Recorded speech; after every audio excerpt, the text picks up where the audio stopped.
to NURFM's Health and Wellbeing for our sponsor Mullen Natural Health Centre, Hamilton.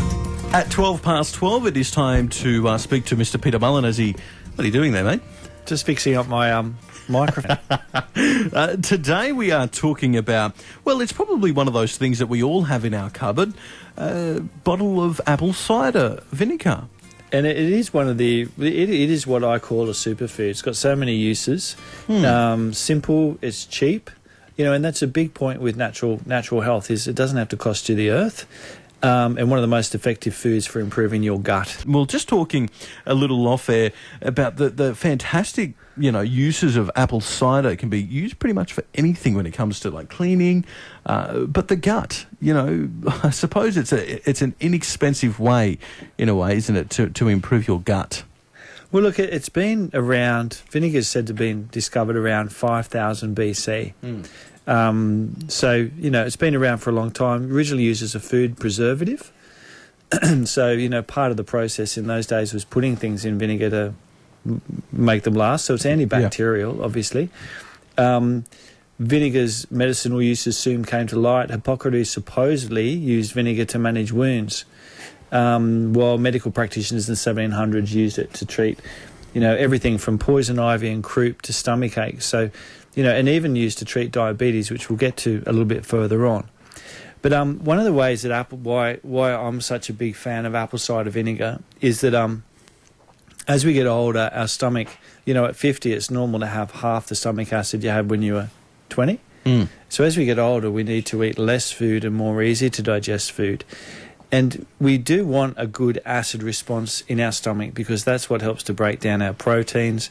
We need a good acid response to help digest or ionize our minerals so we can absorb our calcium, magnesium, iron, etc. And unfortunately, what makes things worse these days is the number of people taking, antacid medications like, certain brand names, but, the ones that turn off the acid production. And if you read on the bottle, those antacid medications, like, say, Nexium, it says on the bottle only to be taken for a short period of time because you don't want to long-term disrupt that acid production for a number of reasons. So anyway, if you're taking a reflux medication, apple cider vinegar, you really need to see someone to get help with whether it's the right thing for you or not. But for most people, when you have apple cider vinegar, and the way I generally recommend to take it is 5 to 10 ml for starters in a little bit of water, say 15 minutes before your meals. And what it does, it stimulates your stomach to produce acid. So you want a nice acid response. And then that helps to start the whole digestive process through the whole gut. So as food's digested, as that acid concentration moves into the next part of the gut, it stimulates the pancreas. So the pancreas you need a nice acid response from the stomach to stimulate your pancreas to produce all of its digestive enzymes. But also it produces a heap of alkalizing enzymes. So you've heard the concept that, we really want our body to be as more alkaline rather than more acidic. Ideal pH varies, but the ideal pH I tend to think is around 6.4 for urine and saliva. So when you sounds counterintuitive, but when you use a weak acid like apple cider vinegar, it actually encourages a more alkaline body chemistry. And, probably far more effectively than just going and eating lots of vegetables and alkaline foods. So it's interesting. So, number one, stimulate the stomach acid because you need to break down the proteins. The stomach acid is also important for killing bad bacteria, keeping things like Helicobacter from overgrowing. You say here by the time that you hit 50, you have half the stomach acid you would have as when you were 20, which is quite interesting. As we do become older, things seem to work a little less harder, so to speak. And I suppose you're not as strong and your stomach's not as strong. It's had to put up with a lot over 50 years. Well, it does cop a fair bit of wear and tear for most of us, and overeating, eating and drinking at meals. One of the biggest issues in our Western world with a lot of things is for sure it's what we're eating, but a big part is that we eat way too much food for what we actually do in a day. So the other way, my brain obviously had a little mental sidestep there.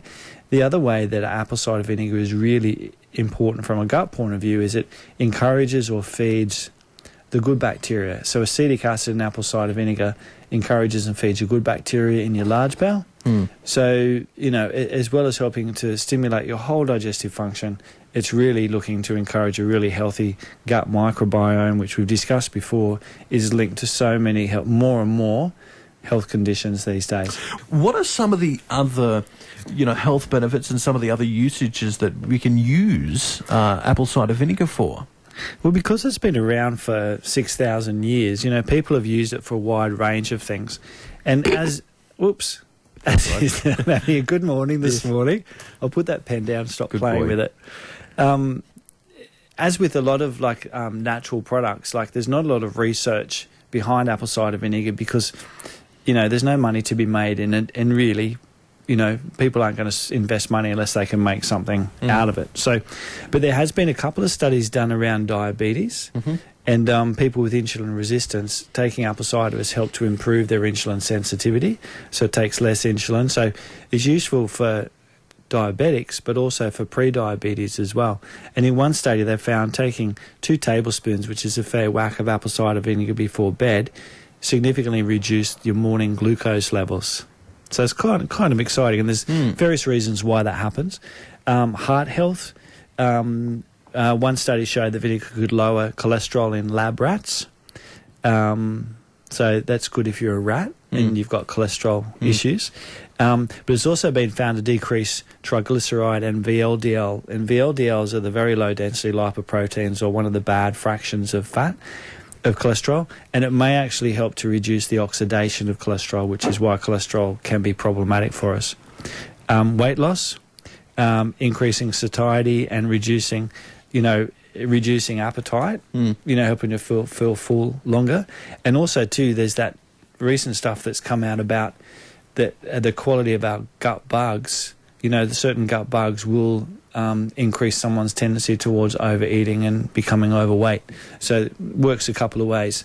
We were talking about this before. You were saying you used to use it on the cows if they've got a bit of a yeast or a fungal thing. So some people have said that, they get quite good results with yeast or candida infections in humans by encouraging the use of apple cider vinegar. We even often use it with horses. What did you do? How'd you use it with horses? We would put it in their hay. So we would put, mix it. So, we'd have it in a huge bowl. Yeah. And they've got all their other little bits and pieces in. Then we'd put it in their hay. What was the idea behind that? I'll have to find that out. I mentioned that, and I can't even think why we did that now. I think it was something to do with their gut. Yeah. Okay. Yeah. And just that fermentation process, I imagine. Yeah, I'll have to look into that. I can't quite remember why we used that. So for any horses listening today, that would be something useful to add into their food. Yes. And then, things like sore throat, great in, a bit of warm water and honey, and you can sort of sip it during the day. Sipping a small amount, you've got to be pretty brave to drink undiluted apple cider, but, in warm water with a bit of honey, it's good. For sore throats, one of my clients use it as a sinus wash. They'll actually get a bit of apple cider vinegar in some warm water, scoop it up into their hand and sort of snuff it up one nostril while they're blocking the other. Energy boost. People find that they have a bit more energy, maybe because they're getting more nutrition or better nutrition from their food. And boosting liver detoxification. Some studies have shown that apple cider vinegar plays a role in improving some of the enzymatic functions in the liver because of some of the acids that it contains. So, all round, a pretty handy thing to be taking, and particularly, the big thing I always think is from the gut point of view, but, all those other areas that are sort of coming more to the fore. So, useful thing to have on hand. It is. Back to the horse just quickly. We used it, thanks for the message, Bob, we used it for their digestion.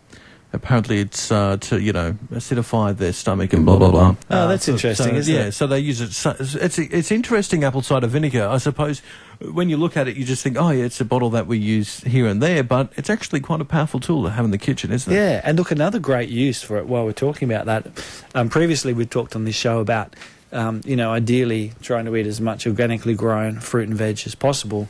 And if we can't always come across organically grown, using a solution of, say, 10% apple cider to 90% water and soaking your fruit and vegetables in that. Again, antibacterial properties and, may help to get rid of some of the residual pesticides and some of the chemicals used. We don't particularly want the mass-produced apple cider vinegar, do we? We want, the actual, good fermented apple cider vinegar. Yeah, that's right. Like with the apple cider, it needs to say on the bottle, rather with mother or from mother. So that means that it's been fermented. Okay. And how you know you've got a good one is it won't be beautiful and clear. It will be beautiful and cloudy and sort of all this sediment in the bottom of the bottle. So you've got to sort of turn it over and shake it up. So that shows it's been made from a long, slow ferment. And that's what gives it a lot of its benefits. So other ones are pasteurised or heated, and then they're filtered as well to get rid of that. So you want to be buying good quality organic apple cider vinegar that says on the bottle with mother or from mother, and it has the sediment in the bottom, which looks a bit spooky, but it's actually the good part of it. That's interesting. Yeah. Is the other one really harmful, or it's just not going to have as much effect? It's just not going to have the bang for your buck. Okay, righto. Coming up also with that, I suppose we've got so many things that we can use it for that we do need to be careful that we do buy, what was it, the mother? With mother or from mother. Okay. So just quickly, to improve your gut, we have 3 glass of water and this, try and have it around 3 times a day before meals. Yeah. Or what I and one query I had, just someone brought up this question about apple cider vinegar and teeth. Same story with lemon juice. Some people are susceptible that certain things will affect their enamel. So if you're using, like I always recommend, half a lemon in water first thing, and then 5 to 10 mils of apple cider in vinegar in a bit of small tumbler, like say 15 minutes before lunch and dinner. So do lemon in the morning and then the apple cider vinegar for the other 2. If someone's worried about their teeth, diluting the lemon and the apple cider vinegar should make a big difference. Don't have it straight if you're worried about your enamel. And maybe just having a mouthful of water afterwards and just rinsing around your mouth so that you don't leave any of the acidity in contact with your teeth.